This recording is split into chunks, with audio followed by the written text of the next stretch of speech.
Scores of four-wheel drives have just arrived from Libya at the checkpoint of the city of Agadez in central Niger, Western Africa's gateway to the Sahara. Every week, convoys like this one travel both ways, crossing the 1,000 kilometers of desert that separate the two countries. These travelers are exhausted after a 5-day journey. Many are Nigerian workers fleeing renewed violence in Libya, but many others are migrants from sub-Saharan Africa. When we get to Libya, they lock us up. And when we work, we don't get paid. What happened? We can't describe it. We can't tell everything because it's so bad.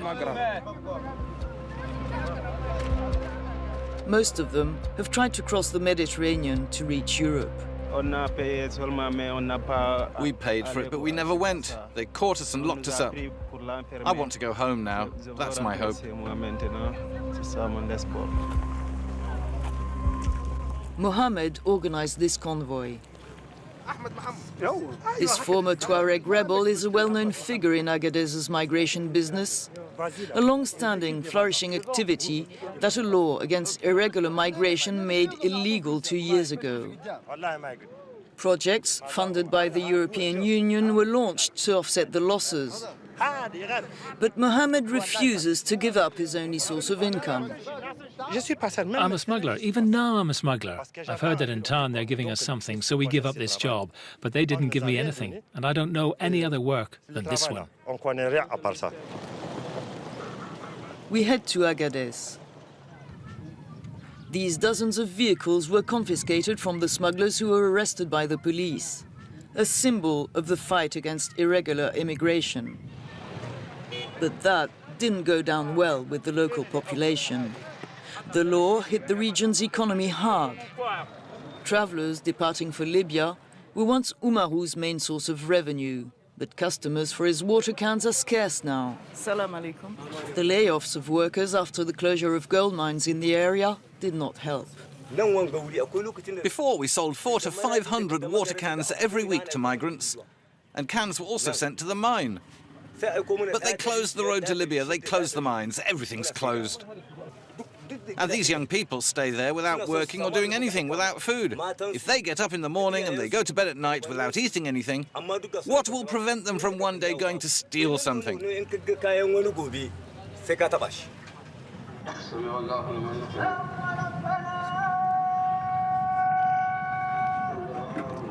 Friday prayers are one of the few occasions when the city comes to life. We have an appointment that day with the president of the so-called Association for Former Migration Workers. He takes us to meet one of the former smugglers who, after stopping their activity, have benefited from an EU-funded reconversion program.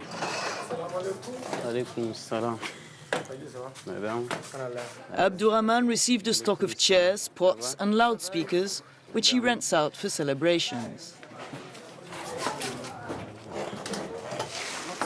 How's business going, okay? It's okay, more or less. It depends on God. I used to make much more money before. I could get up to 800 euros a week. Now it's barely 30 euros a week. Abdurrahman is nonetheless one of the luckiest.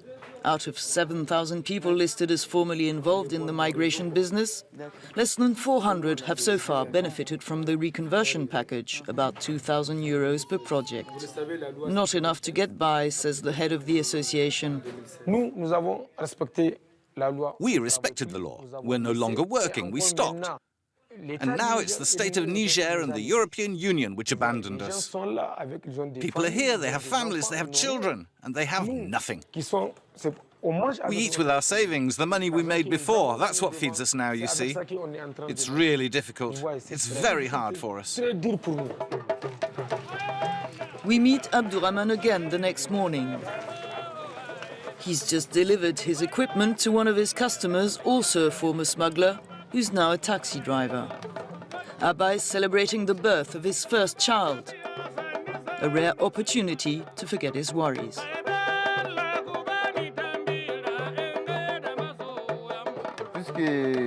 Since it's a very wonderful day, it strengthened my heart to go and get chairs, so that people, even if there's nothing, they can sit down if they come to your house. The times are hard for immigration now, but with the small funds we get, people can get by. It's going to be okay.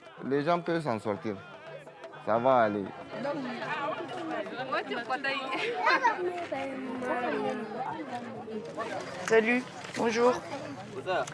These kids are called the talibé, or street kids, and the celebration is a chance for them to get some food. Since the anti-smuggling law was implemented, there's more and more of them all over Agadez. The European Union has committed to spending more than 1 billion euros on development aid in a country classified as one of the poorest in the world. Niger is also one of the main beneficiaries of the European Emergency Fund created in 2015 to address migration issues in Africa. But for the vice president of the region of Agadez, these funds were only the bargaining chip for the law against irregular immigration, which in his eyes only serves the interests of Europe. Niger receives significant funding from the EU. Do you believe these funds are not used properly? First of all, the funding is insufficient. When we look at it, Turkey's received huge amounts of money, a lot more than Niger. And even armed groups in Libya received much more money than Niger. Today we're sitting here, we are the abyss of asylum seekers, refugees, migrants, and displaced people. Agadez is an abyss. In the heart of the Sahel region, Niger is home to some 300,000 displaced people and refugees. They are a less and less transitory presence, which weighs on the region. This center, run by the International Organization for Migration, hosts migrants who've agreed to return to their home countries. But the procedures sometimes take months, and the center is saturated. 80% of the migrants, they don't have any identification. They don't have any documents. That means after registration, we have to go to the procedures of the travel authorization. And we have to coordinate this with the embassy and consul of each country. That is the main issue and the challenge that we are facing every day. We are around 1,000 people in this area, the area that's supposed to receive 400 to 500. All those mattresses are here because people sleep outside here. So because it's over the capacity, many people are waiting on the other side. So we need to move those people quick as possible so we can let others come. Returning to their country is not an option for many of those who transit through Niger. Among them, several hundred Sudanese, supervised by the UNHCR, the UN Agency for Refugees. Many fled the conflict in Darfur and endured hell in Libyan detention centers. Some have been waiting for months for an answer to their asylum requests. Bader Erdin dreams of completing his veterinary studies in the West. Since I finished my university in life, I almost lost the half of my life because of the wars, traveling from Sudan to Libya. I don't want to lose my life again. So it's a time to start my life. It's a time to work. It's a time to educate. So staying in Niger for nothing or staying in Niger for long times, for me, it's not good. Still, the only short-term perspective for these men is to escape the promiscuity of this reception center. Faced with the influx of asylum seekers, the UN has opened another site outside the city. We meet Ibrahim, also Sudanese, who spent years in refugee camps in Chad and then Libya. He's 20 years old. It was really very difficult. But thank God I'm alive. What I can say really is that since we cannot go back home, we're looking for a place that is more favorable to us, where we can be safe and have a better chance in life.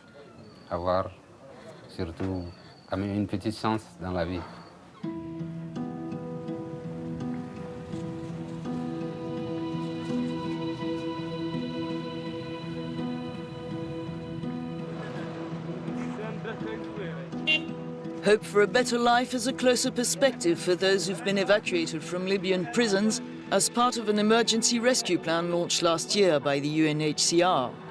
Welcomed in Niamey, the capital of Niger, they must be resettled in third countries. After fleeing their country, Somalia, these women were tortured in Libyan detention centers. They're waiting for resettlement in France.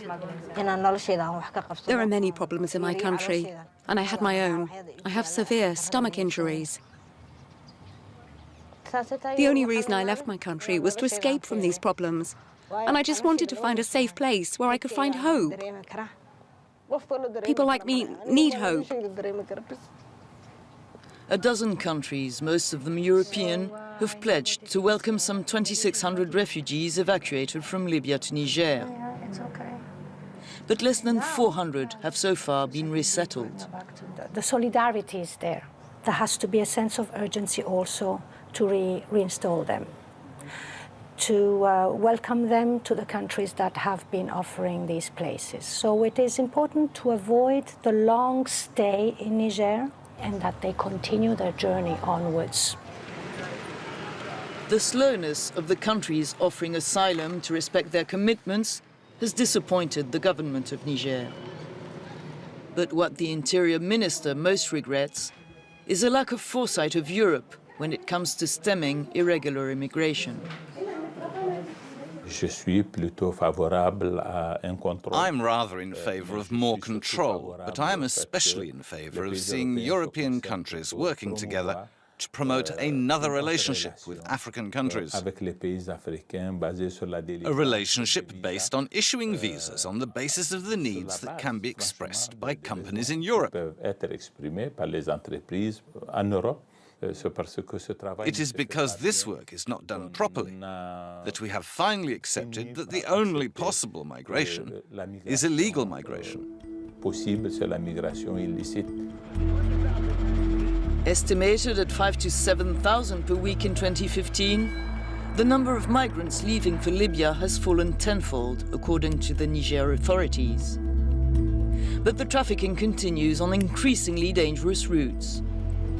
The desert, it is said in Agadez, has become more deadly than the Mediterranean.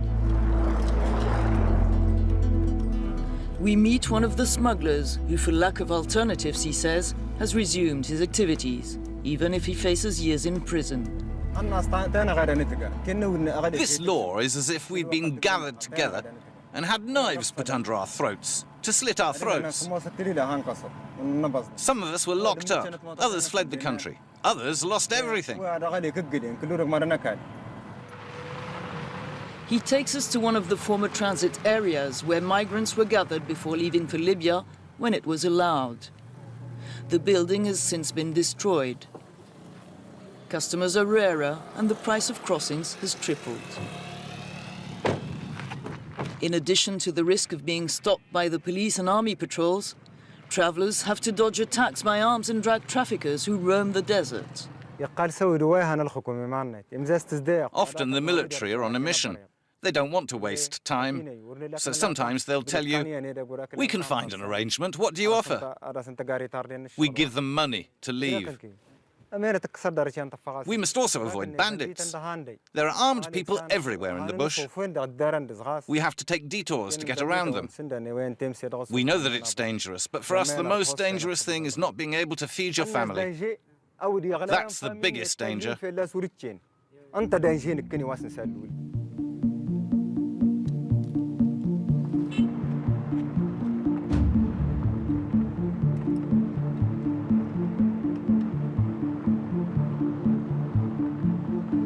So now we're entering one of the so-called ghettos outside Agadez, where the candidates to the trip to Europe through Libya hide out until smugglers pick them up. We're led to a house where a group of young people are waiting for their trip to be organized by their smuggler.